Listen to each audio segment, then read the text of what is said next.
In this video, I will explain to you 4 techniques you can use in your way of speaking. Techniques that make women whisper, "Who is this?" So listen carefully. The first technique is flip question, and it's one of the most important skills you can learn. It will help you a lot with women. A reality flip question is when you take something normal that she just showed you and slightly change the angle, so she has to think differently about herself for a second. How do you do that? Most men, what do? They go to a woman and ask, "What do you do? Where are you from? Do you come here often? What is that?" Those are questions she's answered tens of thousands of times. No novelty, no new feeling, no new connection with you. And of course, if you've been following the How to Attract Women series, you already know that once a woman starts talking to you, she links you to the emotion you make her feel, which means when you ask her this kind of boring question, she connects you to nothing because you gave her no emotion. What I want you to always do is ask about things that seem simple but feel personal. Let me give you an example. She tells you about her job. In that moment, what would a normal guy say? Something like, "Wow, that's a nice job," but I don't want you to respond like that. Of course, there are many possible ways to reply, and if you've been following me, you already know examples of such replies. But for now, let's stick with this specific technique, flip question. If we apply it to that situation, you could say, "Okay, but what made you choose that instead of something easier?" A simple question, but it makes her think. Now she's telling you about her decision, her values, and her story. Let me give you another example. You're sitting with her somewhere and notice she knows a lot of people. You ask, "Do you actually know everyone here? Or do you just give off the I know everyone energy?" Do you understand the technique? You ask a question that not everyone asks, and by the way, this isn't just for women, it works with everyone. Now, I'll pause here for a moment and step away from the topic to explain an important concept. Many people, when they want to learn how to be unique and have social power, think they need to learn how to answer, what to say, and how to act. But no, the first thing you must learn is how to ask. That's the most important skill, and the first one you should master. That's a topic for another video in the social skills series, where I'll explain it in more detail. Let's now return to the main point. This question, even if it seems difficult, is actually easy. All you need to do is transform an ordinary question into one that carries a bit of thought. Instead of asking a boring question like, "Tell me about yourself," say, "What do people usually get wrong about you at first?" Now you're talking like a man who pays attention to details. And please, pay close attention to this. You base your question on something real she just said or did. That's what keeps it natural. It's not random psychoanalysis. It's, "I saw this, now I'm gonna tilt the angle a bit." There's one thing I seriously want you to try. Next time you talk to a girl, whether by text or in person, replace one boring question with, "What do people usually get wrong about you at first?" That's it. Simple, real, completely natural. But watch how her answer is much deeper than, "I like movies and travel," and quietly notice what happens in her tone afterward. You'll feel like you're talking to her, not just to a pretty face. And also please, don't overuse it. 1 or 2 reality flip questions are enough. If every line is deep and heavy, it feels fake. Calm is the key. You ask, then stay silent, then listen. That's exactly where your power lies. The second technique is the fractured compliment. And this one is fun. It's one of the techniques you can use to compliment a girl. I've already explained to you other techniques like push-pull, but this one too is a technique I want you to use. It's a little advanced and requires some effort, but it remains simple. Just focus with me and you'll understand it. The fractured compliment is how you make a woman feel 2 things at the same time. That she's truly seen, and that there's something slightly unstable that makes her a little uneasy, in a good way. Most men give flat compliments. "You're beautiful," "You're cute," "You're smart." That's sugar. It tastes good, melts fast, and leaves no trace or hook. But a fractured compliment hits differently. You give her genuine credit, but you leave a small crack in it that makes her ego lean toward you as if she wants to prove something more. So how do you do that? Here's the rule I want you to remember. You don't say, "Your ex." You say, "Your ex," but there's Y under it I don't fully buy yet. That's the secret. Let's take an example. One that I actually saw happen right in front of me last week. I saw a guy approach a girl and start talking to her. At first, the girl wasn't taking him seriously. She was laughing, joking, relaxed, and honestly, she was comfortable because she wasn't that attracted to him. The guy wasn't particularly handsome, nor did he look rich, which is normal. But since I'm obsessed with the topic of attraction, I stayed nearby, observing and listening to see what would happen. I started analyzing the girl's behavior and body language, and as I said, it was clear she wasn't attracted and probably wasn't going to give him her number. But then, that guy said one line that flipped the entire conversation 180 degrees. A sentence that suddenly made the girl change her posture, give a small nervous laugh, and start talking to him more seriously. A single line that made her attraction jump from a 1 to an 8 out of 10, and from that moment, the whole dynamic changed. And in the end, he got her number. Of course, I forgot the exact wording, but it was something like this: "You're actually funny. Most girls rely on being cute.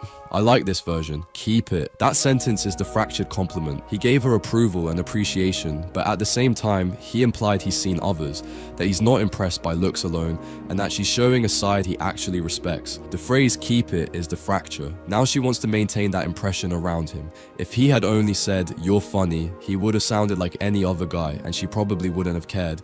But when he framed the compliment this way, it was as if he planted a virus in her mind that would stay there for a long time. Maybe she'd never forget it. Just imagine having the power to say one sentence to someone that they'll remember for the rest of their life. Yes, that's the effect of the fractured compliment. Let me give you more examples so you understand better. Suppose you see her calm. You could say something like, "You're calm tonight. I can't tell if that's the real you or the controlled you." That's soft, not rude. You gave her calm, then slipped in, "I see there's a mask," or another side. Now she wants to show you more, to prove you wrong or right. Either way, she's investing and thinking. She's stylish. You've got taste. It's nice when it matches the person wearing it. If she's truly deep and classy, she'll feel genuinely flattered. If she's all looks with no depth, she'll feel a small poke. That micro tension keeps her aware of how you see her. She's teasing you. You're quick, just don't slide into corny. It'd ruin it. You rewarded her playfulness, but you also set a standard. Now she adjusts. With you, she wants to be her sharper, higher version self. When you use this kind of compliment, you quietly position yourself as the man who notices details, who has standards, who doesn't hand out unconditional praise. Your compliments feel like evaluations, not worship, and that makes them 10 times more valuable. When praise is rare and precise, it sticks. You must sound relaxed when using this. No edge, no bitterness, no attempt to sound smart, just observant, almost like saying, "I see you, don't disappoint what I just saw." Give a tiny smile. Let the sentence do the work. In that moment, she'll feel two things. He likes me, and I want to keep that spot. That blend is exactly where the thought, "Who is this guy?" begins. So remember the rule. You're X, but there's Y under it I don't fully buy yet. And if you want to learn how to make women feel that way from the first message to the first touch, how to make them whisper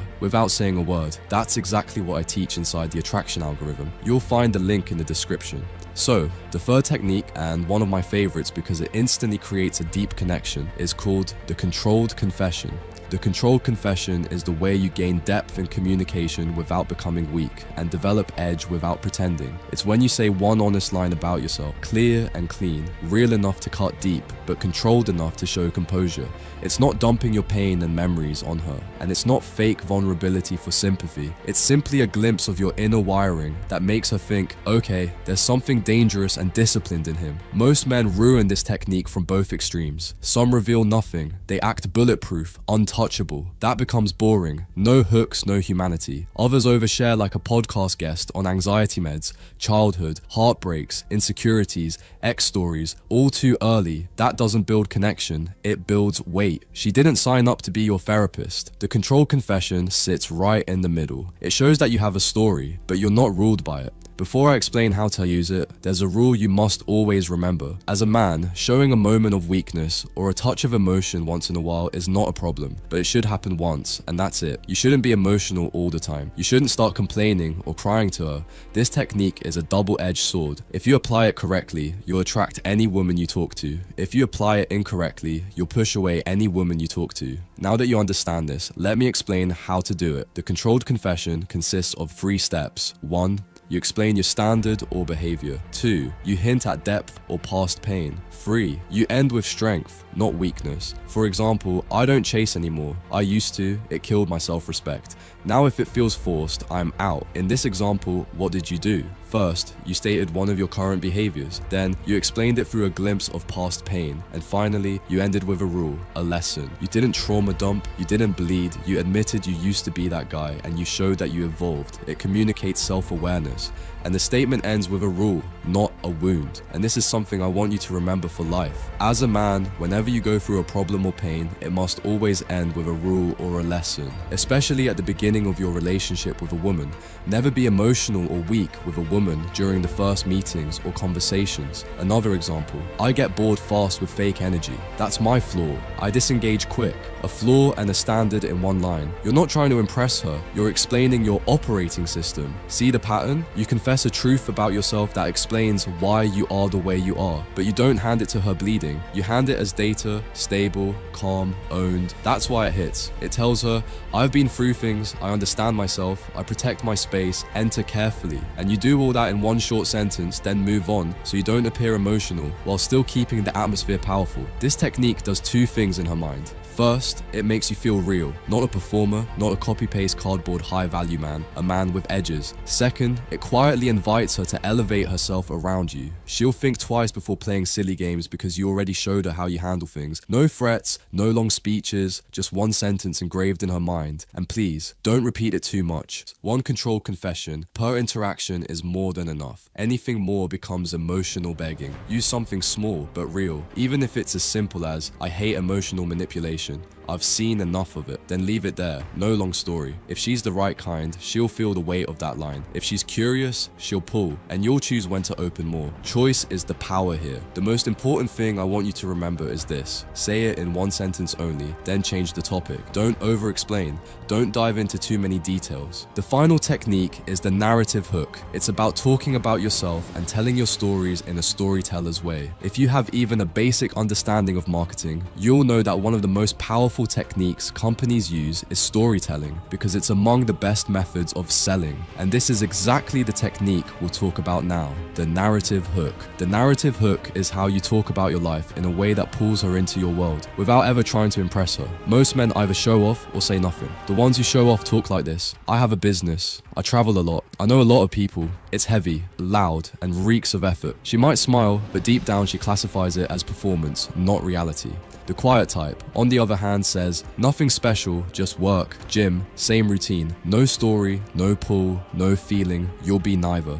A narrative hook is a short, simple story, but encoded within it is who you are, your standards, your choices, your stability, your level. No bragging, no drama. Just a small moment from your life that makes her brain ask, "Wait, why is his life shaped like that?" Now let me give you an example of how the average guy talks. Most of them say, "I have high standards." When a girl hears that, she usually feels nothing because everyone says it, and it sounds like you're just trying to boost your own value through words. But let's turn it into a story. It could sound like this: "I stopped hanging with people who get loud when they drink. Nights are better now." A normal, simple sentence, but hidden inside it is this: "I choose my circle. I'm not afraid to be alone. I prefer peace over chaos." Her brain picks up on that. You don't say, "Girls like me." You say, "I had to start being more blunt." People confuse politeness with interest. Again, casual, but it implies that people are drawn to you and you had to adapt because of it. You don't say, "I don't tolerate disrespect." You say, "I left mid-dinner once when someone thought raising their voice was normal. That was the last time. Now she clearly sees." This is a man who enforces his own reality. The trick here is, you tell it as if it's not a big deal. You talk as if you're simply describing how your life works. Her subconscious reads the presuppositions. If you say, "I had to stop meeting 3 people a day, it was draining," she doesn't think, "He's showing off." She thinks, "He lives a busy life, and he's selective." You've just installed an image of status and discernment without selling yourself. This was The Dark Needle. I love you, and I'll see you in the next video.